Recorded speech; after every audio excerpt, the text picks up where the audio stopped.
YouTube people, welcome back once again to another episode of ZM Lifestyle and I hope that you guys are doing absolutely fine. सबसे पहले guys thank you so much. आप लोगों ने मुझे बहुत सारे suggestions दिए हैं कि मुझे किस टॉपिक पे बात करना चाहिए। काफ़ी सारे लोगों ने मुझे फैशन और फिटनेस पे बात करने के लिए कहा है, बट आई थिंक इससे भी ज़्यादा इम्पॉर्टेंट टॉपिक है, इससे भी ज़्यादा इम्पॉर्टेंट इश्यूज है जिसके बारे में हमें बात करना चाहिए and one of them is unemployment. जी हाँ, ये एक ऐसा टॉपिक है जिसके बारे में लोग बात ही नहीं कर रहे हैं। ना मैं देख रहा हूँ किसी मीडिया चैनल पे, ना मैं देख रहा हूँ कि कोई यूट्यूबर इसके बारे में बात कर रहा है। जो लोग अपने आप को इन्फ्लुएंसर बताते हैं वो नहीं आके बात करते, apart from few of them like Dhruv Rathee और सलोनी गौर, विच इज़ सो सैड कि लोग इस टॉपिक को इतना ज़्यादा इग्नोर कर रहे हैं जिससे इतने ज़्यादा लोग सफ़र कर रहे हैं। और रहा सवाल मोटिवेशनल स्पीकर का, अगर आप उनके वीडियोस देखें हैं तो वो भी आपको यहीं आके कहेंगे कि आप अपने पैशन को फॉलो कीजिए, अगर आप अपने जॉब में सेटिस्फाइड नहीं है तो उसको छोड़ दीजिए, कोई नया स्किल सीखिए, ट्रैवलिंग कीजिए वगैरह वगैरह। I think these are all bullshit. अगर हम ये सब करने लगे तो हमारा घर कौन चलाएगा आगे? आप आगे चलाओगे? हमारा जो फाइनेंशियल नीड्स है उसको कौन पूरा करेगा? आप आगे करोगे? गाइस रियलिटी में हमें रहना चाहिए और रियलिटी यही है कि हम अपने घर पे चांदी के चम्मच पे पानी नहीं पीते, चांदी के प्लेट में खाना नहीं खाते। रोज़मर्रा की ज़िंदगी में यही सोचना पड़ता है कि हम अपना आने वाला कल आज से बेहतर कैसे बनाएं। आई थिंक एक आम आदमी यही सोचता है। मेरी और आपकी तरह रियलिटी यही है कि इस वक्त अनएम्प्लॉयमेंट का जो कंडीशन है हम सबको पता है। कोरोना वायरस चल रहा है, लॉकडाउन पूरी तरीके से ख़त्म नहीं हुआ है, इतने सारे लोग घर पे बेरोज़गार बैठे हैं। अनएम्प्लॉयमेंट का कंडीशन इस वक्त इतना ज़्यादा वर्स्ट है कि ये पिछले 45 ईयर्स में भी कभी नहीं हुआ था, अकॉर्डिंग टू NSSO रिपोर्ट, जो कि है नेशनल सैम्पल सर्वे ऑफिस। ज़्यादा इससे लोग सफ़र कर रहे हैं। आप उन लोगों से पूछिए जो लोग कई महीनों से घर बैठे हैं। It is so tough, so difficult for them कि वो लोग सर्वाइव कैसे कर रहे होंगे इस वक्त।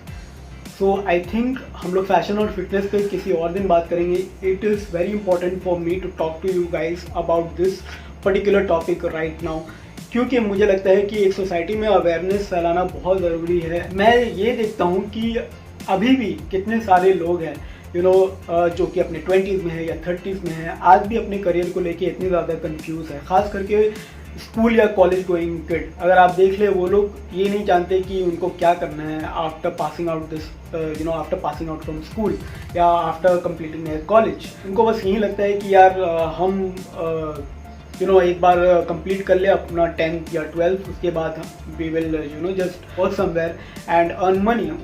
तो they don't know what to pursue, right.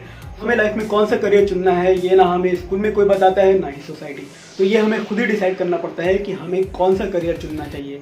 और इसी कारण आई थिंक बहुत सारे लोग अभी भी अनसेटिस्फाइड है अपने करंट जॉब से कि एक बार वो अपने दिमाग में ये सोच तो लेते हैं कि ये हमारा ड्रीम जॉब है और यही हमें अपना करियर बनाना है। लेकिन जब उनको वो जॉब मिल जाता है और वो जॉब करते हैं, फिर कुछ टाइम बाद वो भी बोर हो जाते हैं, या फिर उनको सिर्फ इसीलिए काम करना है क्योंकि उनको एंड ऑफ द मंथ उनको उनका पे चेक मिल जाता है। सबसे पहले चीज़ आपको यही करना होगा कि जिस प्रोफेशन में आपको इंटरेस्ट है, आपको ये आइडेंटिफाई करना बहुत ज़रूरी है कि आपका इंटरेस्ट किस प्रोफेशन में है। इतने सारे जॉब है, आप गूगल में सर्च कर लीजिए, आपको जिस प्रोफेशन में आपका इंटरेस्ट है आप वो प्रोफेशन का आप लिस्ट बनाइए और डेली वही काम करते करते हमारे लिए इतना ज़्यादा मोनोटनस हो जाता है कि हमारा नॉलेज भी इंक्रीज नहीं होता है। It is very important guys that you upgrade your intellectual capital along with work. मेरे अपने 7-8 साल के करियर में मैंने इतने ज़्यादा सेक्टर में मैंने काम किया है, एज अ रिक्रूटर भी मैंने काम किया है कुछ टाइम तक,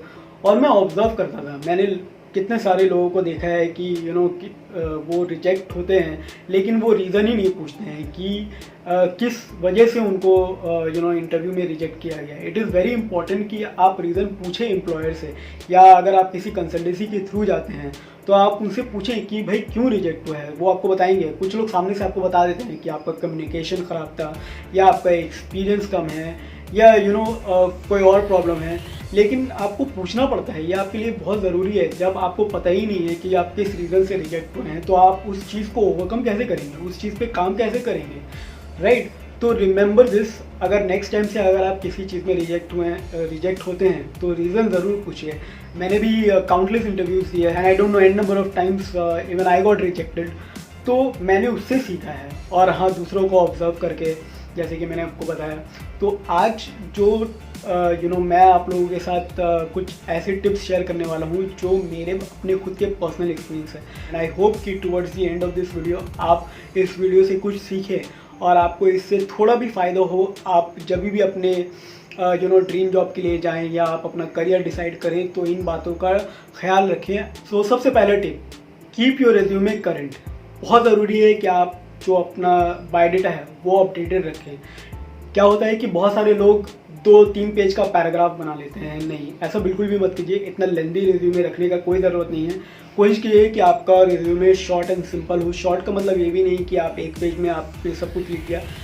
ट्राई कि आपका जो वर्क एक्सपीरियंस है आप उसको इलेबोरेट करें और उस पर ज़्यादा फोकस करें rather than focusing on other stuff. ठीक है, जो आपका वर्क एक्सपीरियंस है उस पर उसको थोड़ा ज़्यादा डिटेल में लिखें।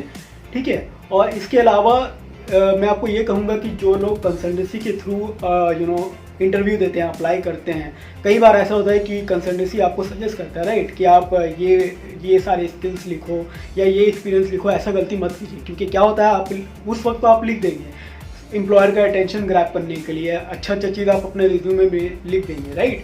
लेकिन जिस वक्त आपका फेस टू फेस इंटरव्यू होता है एम्प्लॉयर के साथ, एचआर के साथ या मैनेजर के साथ या डायरेक्टर के साथ, उस वक्त आपको ही एम्बैरेसमेंट फील करना पड़ेगा। क्योंकि क्या होगा कि अगर आपसे वो किसी टॉपिक पे बात करेंगे जो आपके रिज्यूमे में मेंशन है और आप उसके बारे में बता ही ना पाएँ तो उस वक्त एम्बैरेसमेंट आप ही को होगा। और बहुत ज़रूरी ये एक और चीज़ है कि आप अगर अपने आप अगर अपना डिटेल्स सोशल नेटवर्किंग साइट पे लिखते हैं, जैसे कि बहुत लोग फेसबुक पे लिखते हैं, लिंक्डइन में लिखते हैं या फिर इंस्टाग्राम पे लिखते हैं, तो मेक श्योर कि जो आपका रिज्यूमे में जो डिटेल्स है वही सेम टू सेम डिटेल्स आप अपने सोशल मीडिया प्लेटफॉर्म पे भी रखें। ऐसा नहीं कि आपका रिज्यूमे में कुछ और डिटेल्स मेंशन है और आपका फेसबुक या लिंक्डइन अकाउंट में कुछ और इन्फॉर्मेशन मेंशन है।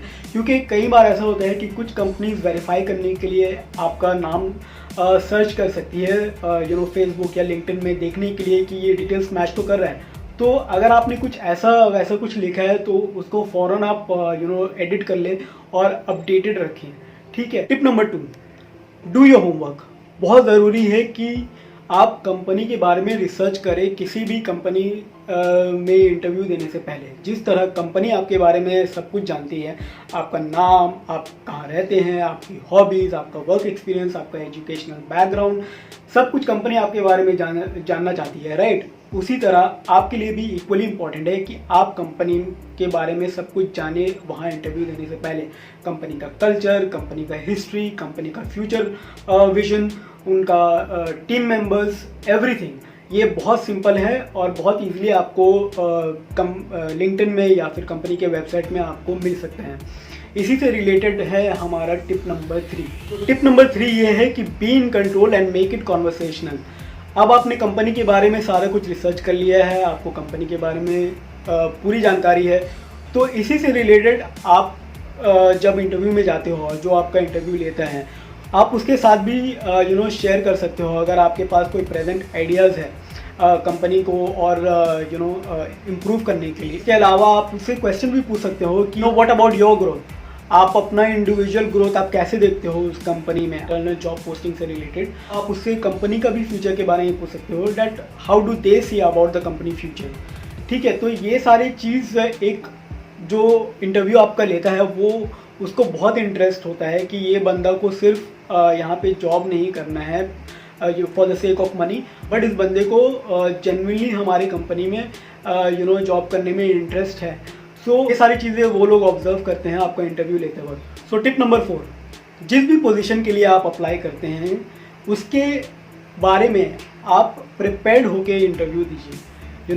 क्योंकि आपसे क्वेश्चंस जो बेसिक पूछते हैं एम्प्लॉयर, जैसे कि tell me something about yourself, हम आपको क्यों हायर करें, आपका स्ट्रेंथ क्या है, आपका वर्क एक्सपीरियंस बताइए, वगैरह वगैरह। तो वो सारी चीज़ें आप पहले से प्रिपेयर करके आइए। ठीक है, ताकि आप इंटरव्यू देते वक्त आप फंबल ना करें, आप कंफ्यूज ना हो और वो सारा आपके दिमाग में क्लियर हो कि आपको क्या बोलना है इंटरव्यू के वक्त।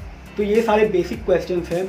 आप इसके रिलेटेड आप ऑनलाइन सर्च भी कर सकते हैं या कुछ वीडियोस भी देख सकते हैं कि बेसिक क्वेश्चंस क्या पूछते हैं इंटरव्यू के वक्त। टिप नंबर 5, आप इंटरव्यू देने से पहले आप एक मॉक इंटरव्यू भी प्रैक्टिस कर सकते हैं घर पे अपने दोस्त के साथ या किसी फैमिली मेम्बर के साथ। प्रैक्टिस करते वक्त आप रिकॉर्ड भी कर सकते हैं वो मॉक इंटरव्यू।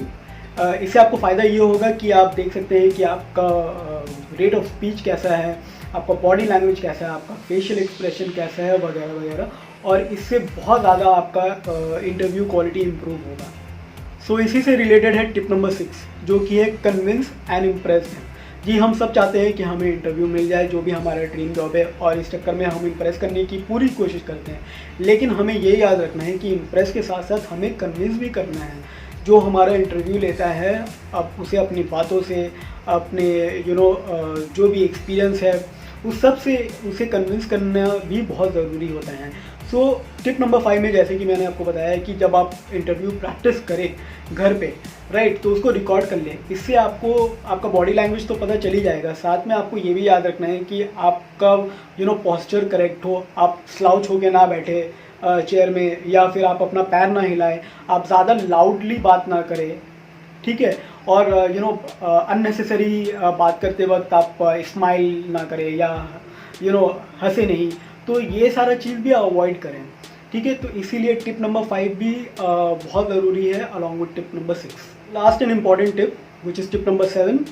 जब एक इंटरव्यूअर आपसे पूछता है that tell me something about yourself, उसको ना आपके हॉबी में इंटरेस्ट है, ना आपके फैमिली बैकग्राउंड में इंटरेस्ट है, ना आपने स्कूल में कितने अवार्ड्स कलेक्ट किए हैं उसमें इंटरेस्ट है, ठीक है। Rather than talking about this stuff, आप अपने स्ट्रेंथ के बारे में बात कीजिए। आप अपना स्ट्रेंथ बखूबी जानते हैं, ठीक है। And please don't tell me कि I am very hard working आपका स्ट्रेंथ है, ये सबको पता है, सब हार्ड वर्किंग होते हैं, ठीक है। इवन एक मजदूर भी बहुत हार्ड वर्किंग है, शायद मेरे और आपसे कहीं ज़्यादा हार्ड वर्किंग वो लोग होते हैं, लेकिन क्या उनको उनका हक मिलता है? नहीं ना। हार्ड वर्किंग राइट डायरेक्शन में करना बहुत ज़रूरी है। इंस्टेड ऑफ दैट आप ये कह सकते हैं कि आपका स्ट्रेंथ है कि आप आपका गिवन टाइम में आप काम कंप्लीट कर लेते हैं, यानी कि टारगेट आप अचीव कर सकते हैं एक गिवन टाइम में, या फिर आप प्रेजेंटेशन में बहुत अच्छे हैं, या फिर आप सेल्स में बहुत अच्छे हैं, या फिर आपका कस्टमर सर्विस बहुत अच्छा है। तो जो भी आपके स्ट्रेंथ है, आपके पोजीशन से रिलेटेड, आपके जॉब से रिलेटेड, ठीक है, उससे रिलेटेड आप अपना स्ट्रेंथ बताइए, ठीक है। तो ये बहुत इंपॉर्टेंट है कि आप इन चीज़ों पे बात करें। तो ये थे मेरे आज के कुछ टिप्स जो मैंने आप लोगों के साथ शेयर किए हैं। और जैसे ही ये लॉकडाउन ख़त्म होता है, I am sure company hiring फिर से स्टार्ट करेगी, और एक पोजीशन के लिए लाखों लोग अप्लाई करेंगे। No wonder you don't get a job in this situation, क्योंकि आप जानते ही कि क्या हालात चल रहे हैं इस वक्त सोसाइटी में अनएम्प्लॉयमेंट को लेकर। सो आई होप कि आपको आपका ड्रीम जॉब मिले, लेकिन सबसे ज़्यादा इम्पॉर्टेंट ये है कि आपका ड्रीम जॉब से पहले आपको एक जॉब मिलना बहुत ज़रूरी है। तो जो टिप्स मैंने आपको दिए हैं, आई होप ये आपको हेल्प करें कि आप जब भी आप अपना इंटरव्यू देने के लिए जाएं, आप फुली प्रिपेयर्ड होकर जाएं, इन बातों का ख्याल रखें। And all the best to you guys कि जब भी आप अपना इंटरव्यू देने जाएं, आप सक्सेसफुली उसको क्रैक कर लें। और अगर आपके पास कुछ और भी यूज़फुल टिप्स है तो प्लीज़ उसको शेयर कीजिए कमेंट सेक्शन में, ताकि दूसरे लोग भी उसको पढ़ें और उसका बेनिफिट लें। सो आज के लिए बस इतना ही। I will see you guys super soon in my next vlog. अगर आपको ये वीडियो ज़रा सा भी अच्छा लगा है तो प्लीज़ वीडियो को लाइक कर दीजिए, नहीं अच्छा लगा है तो डिसलाइक कर दीजिए, दैट्स कम्प्लीटली फाइन। एंड मेरे चैनल को सब्सक्राइब कीजिए, and I will see you guys very soon. Until then खुश रहिए, एंजॉय कीजिए, बाय एंड टेक केयर।